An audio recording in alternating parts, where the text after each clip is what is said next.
All right, let's dive right in. We're starting our story in a pretty lonely, windswept churchyard out on the marshes of England. This is the very beginning of Charles Dickens' Great Expectations, where a young boy's life is about to get completely turned upside down by two encounters he will never, ever forget. So let's meet our narrator. His name is Pip.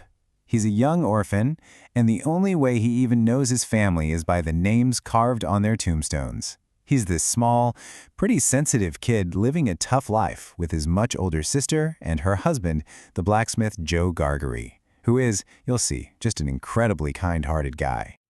You know, it's in this desolate, empty place that Pip's quiet, kind of lonely world is just shattered.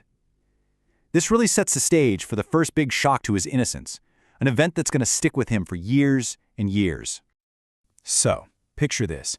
We've got Pip in his world of these desolate, windswept marshes. It's a place full of mist and fear. He's just a little boy, thinking about the graves of the family he never got to meet.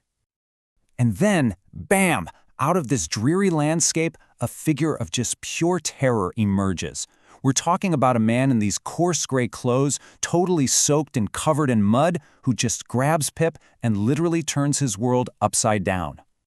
Yeah, this guy is an escaped convict from the prison ships. He's even got a great big iron shackle on his leg.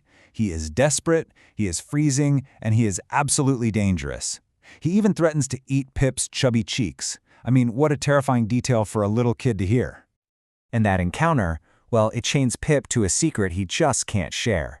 He's bound by this overwhelming fear, and he definitely can't tell the one person he trusts more than anyone in the world, his gentle brother-in-law, Joe. The threat he makes is so specific and so absolute. The convict, he makes up this terrifying accomplice, a secret young man who he says is watching, ready to find Pip no matter where he tries to hide. And this just forces Pip into this awful moral crisis. The guilt is just immense. So early the next morning, and it's Christmas morning of all days, he raids the family pantry, he grabs a pork pie, some brandy, and, maybe worst of all, a file from Joe's forge. He's literally stealing the tools of the man he adores. So that secret is just eating away at him during this really tense Christmas dinner. Pip is absolutely terrified that the stolen pork pie is going to be discovered any second. But then, the drama is suddenly interrupted by soldiers showing up right at their door. And just like that, the tension breaks. Pip and Joe get swept up in this dramatic chase, following the soldiers out into the dark marshes. And there, in a muddy ditch, they find not one, but two convicts, locked in this brutal, vicious fight. Now, this is a moment of really complex morality.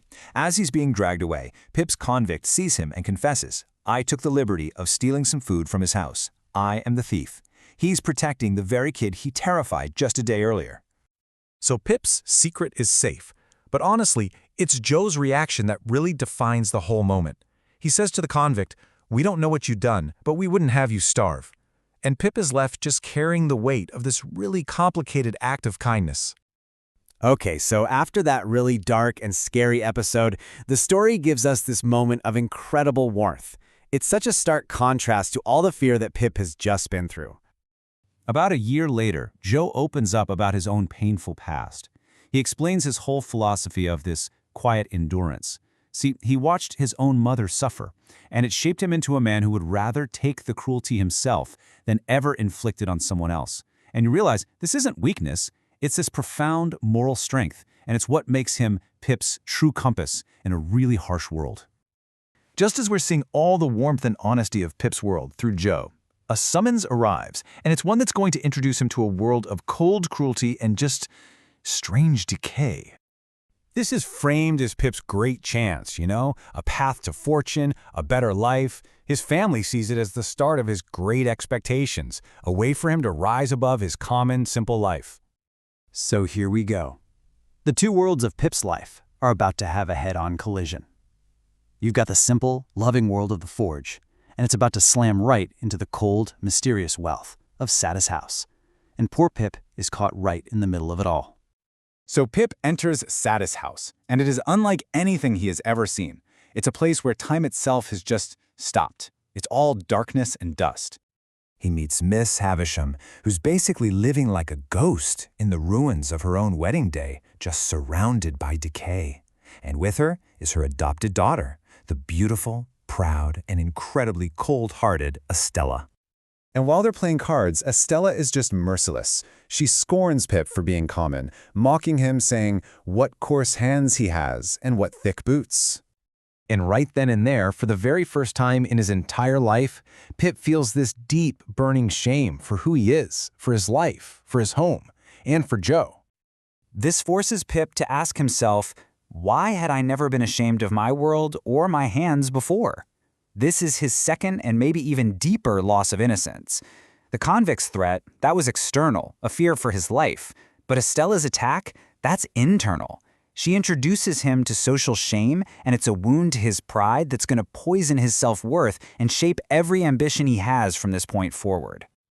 So, Pip has been set on a totally new path. He's no longer just an orphan boy who's content to become a blacksmith.